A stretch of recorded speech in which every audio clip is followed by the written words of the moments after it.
Hi hello నమస్తే welcome to Andhra Chronicles the new age Telugu news channel.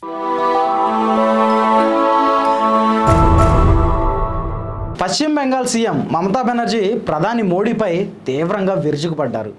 Alipore దూర్లో BJP నిర్వహించిన ర్యాలీలో మోదీ చేసిన విమర్శలకు మమతా బెనర్జీ గట్టి రిప్లై ఇచ్చారు. వెంటనే ఎన్నికలు నిర్వహించాలంటూనే పహల్గాం ఉగ్రవాద దాడికి ప్రతీకారంగా భారత్ చేపట్టిన ఆపరేషన్ సింధూర్ను రాజకీయ లబ్ధి కోసం వినియోగించుకుంటున్నారని ఆవిడ ఆరోపించారు.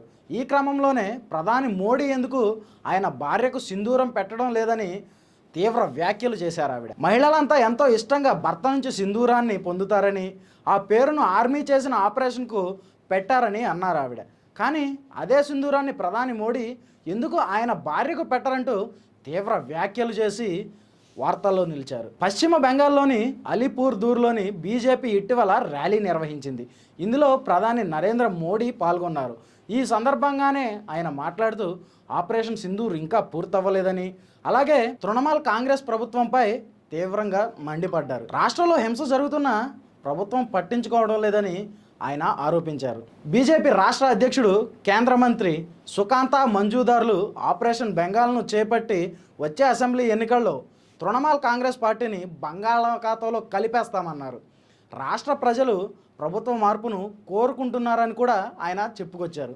అయితే తాజాగా ఈ వ్యాఖ్యలపై ఆ రాష్ట్ర ముఖ్యమంత్రి మమతా బెనర్జీ స్పందించారు. ప్రధాని మోడీ సహా బీజేపీ పెద్దలపై ఆవిడ ఆగ్రహం వ్యక్తం చేశారు. పహల్గాం ఘటనపై దేశం మొత్తం తీవ్ర దిగ్భ్రాంతి వ్యక్తం చేసిందన్నారు. ఆపరేషన్ సింధూర్తో ఉగ్రవాదాన్ని వ్యతిరేకంగా పోరాడామని పేర్కొన్నారు. తామంతా ఒకటే, ఉగ్రవాదాన్ని సహించేది లేదనే సందేశాన్ని కూడా తెలియజేయడానికి అఖిలపక్ష ప్రతినిధులు విదేశాల్లో పర్యటిస్తున్న సందర్భంలో ప్రధాని మోడీ ఇలా మాట్లాడడం చాలా బాధాకరమని ఆవిడ అన్నారు.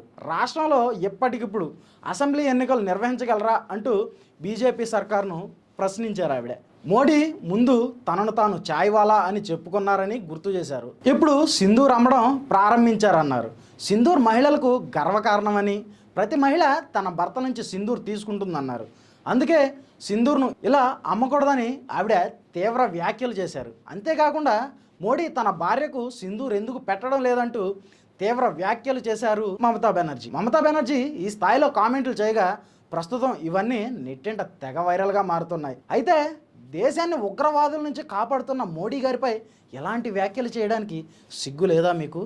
మీరు ఒక రాష్ట్ర ముఖ్యమంత్రి, దేశానికి ముద్దు బిడ్డైనటువంటి మోడీ గారిని అనడానికి నోరెలా వస్తుంది? కడుపుకు అన్నం తింటున్నారా, గడ్డి తింటున్నారా అని ఎంతోమంది మోడీ అభిమానులు, బీజేపీ కార్యకర్తలు ఆవిడ మీద ఆగ్రహం వ్యక్తం చేస్తున్నారు. హిందూ సామాజిక వర్గంపై కూడా ఈవిడ గతంలో విప్లవాత్మక వ్యాఖ్యలు చేశారని పశ్చిమ బెంగాల్ ముఖ్యమంత్రి మమతా బెనర్జీ గారి మీద ఆగ్రహం వ్యక్తం చేస్తున్నారు. రాష్ట్రంలో దాడులు, దౌర్జన్యాలు, అక్రమాలు జరుగుతున్నా పట్టించుకొని మీరు మోడీ గారు లాంటి మహోన్నతమైన వ్యక్తిని అనడానికి సరిపోనని మరికొంతమంది వాపోతున్నారు. ఆయన గొప్ప వ్యక్తి కాబట్టే మూడోసారి కూడా ఏకగ్రీవంగా ప్రధానిగా నిలిచారు. రాష్ట్రాన్ని సరిగ్గా పాలించలేని మీరు దేశ ప్రధాని అనడానికి హక్కు ఎక్కడిది అంటూ ఎంతోమంది మమతా బెనర్జీ మీద ఆగ్రహం వ్యక్తం చేస్తున్నారు. అయితే ఆయన చాయ్వాలా, గార్డు అంటూ ఎద్దేవా చేయడానికి సిగ్గు లేదా? నువ్వు మాత్రం పుట్టగానే సీఎంగానే పుట్టావా? నువ్వు మాత్రం కింద నుంచి రాలేదా? ఎంత ఎదిగినా ఒదిగొండాలి అనేటువంటి మాటని మీరెందుకు మర్చిపోతున్నారు? మీరు ఒక ముఖ్యమంత్రి స్థాయిలో ఉండి ఒక ప్రధాని గారిని ఎలా అంటారు? అలా అనడానికి మీకు ఏ అర్హత ఉంది? కనీసం ఆయనతో పోల్చుకోవడానికి కూడా మీరు ఏ పక్కన సరిపోరు కదా. అలాంటి మహోన్నతమైన వ్యక్తిని అనడానికి మీకు నోరెలా వచ్చింది? మిలిటరీ వాళ్ళకు పెట్టినటువంటి ఆపరేషన్ సింధూర్ని నీవు ఆడవాళ్ళ సింధూర్తో పోలుస్తున్నావు. అదే ఆడవాళ్ళ సింధూర్ని చెరిపేశారనే కదా ఆ పాకిస్తాన్ ఉగ్రవాదుల మీద దాడికి దిగింది. ఇదెందుకు కనబడట్లేదు మీకు? ఆ సింధూర్కి జ్ఞాపకంగానే మోడీ గారు ఆ పేరు పెట్టారు. దాన్ని మీరు ఎలా ఆయన మీద సంచలన వ్యాఖ్యలు సృష్టిస్తారు? ఇంకా ఎన్ని? దేశాన్ని ప్రగతపదం వైపు నడిపిస్తున్నటువంటి మోడీ గారిపై ఏమిటి మీ సంచలన వ్యాఖ్యలు? మరి ఈవిడ చేసినటువంటి ఈ వ్యాఖ్యలు ఎలాంటి తీవ్ర సంఘటనలకు దారితీస్తాయో చెప్పలేం. మరి భరతమాత ముద్దుబిడ్డ అయినటువంటి మోడీ గారి మీద ఆవిడ చేసినటువంటి వ్యాఖ్యలపై మీ అభిప్రాయం ఏంటి? కామెంట్ రూపంలో తెలియజేయండి. This is Rajesh signing off Andhra Chronicles the new age Telugu news channel. Thank you.